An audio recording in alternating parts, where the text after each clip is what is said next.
शरीर मन बुद्धि के खिंचाव होते।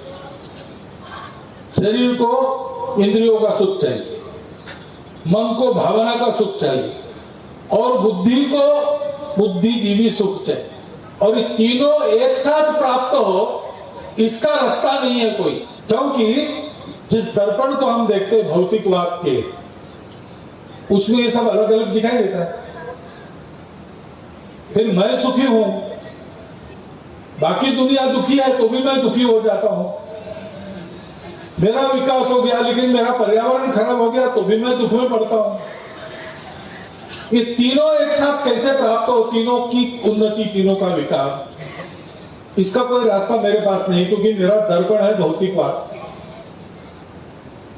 एक बार ऐसे हो गया, एक बालक, अबोध बालक सुबह उठ के रोने लगा। माता ने पूछा क्या हो गया, उसने कहा मेरे टुकड़े हो गए। अरे भाई तेरे टुकड़े क्यों हो रहे, तू है ना भला खासा, तो रो रहा है ना। नहीं नहीं मेरे टुकड़े हो गए। पिताजी आए, मेरे टुकड़े हो गए। सब आए, उनको बताया मेरे टुकड़े हो रही, मैं रो रहा।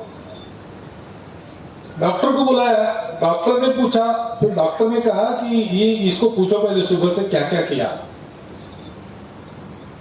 तो उसने कहा कि मैं जग गया बाप। उसके बाद दर्पण देखा तो मुझे ध्यान में आया कि मेरे टुकड़े हो गए, मेरा चेहरा छिन्न विच्छिन्न हो गया। तो डॉक्टर ने कहा कि वो दर्पण दिखाओ। तो दर्पण टूटा था, इधर उधर से क्रैक हुआ था। अब जो भी उसमें अपना चेहरा देखेगा उसको चेहरा टूटा हुआ ही दिखेगा। तो बालक को अपना चेहरा टूटा हुआ दिखा, रोने लगा। डॉक्टर ने कहा अच्छा दर्पण लाओ। दूसरा एक अच्छा दर्पण लाया, वो उसको दिखा दिया, देख। तो दर्पण अच्छा था तो इसलिए पूरा चेहरा दिखा, तो उसका रोना लगा। आज हम लोगों की स्थिति ऐसी है, हम एक टूटा हुआ आईना देखकर अपने आप को अलग मान रहे। स्वामी जी ने कहा ना, एकता चाहिए। झगड़ा क्यों है, एकता तो है, वो सत्य है।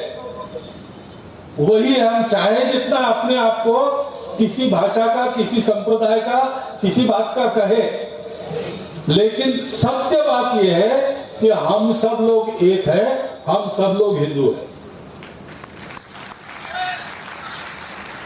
लेकिन एक चतुर अंग्रेज हमारे यहां पर आकर लड़ाई करके हमको जीत के हम पर राज्य करके गया। उसने हमारे हाथ का जो दर्पण था आध्यात्मिकता का, वो निकाल दिया और हमको भौतिकवाद का दर्पण थमा दिया। वो टूटा दर्पण थमाया और तब से हम आपस में अपने आप को अलग मानकर छोटी छोटी बातों को लेकर झगड़े करते हैं।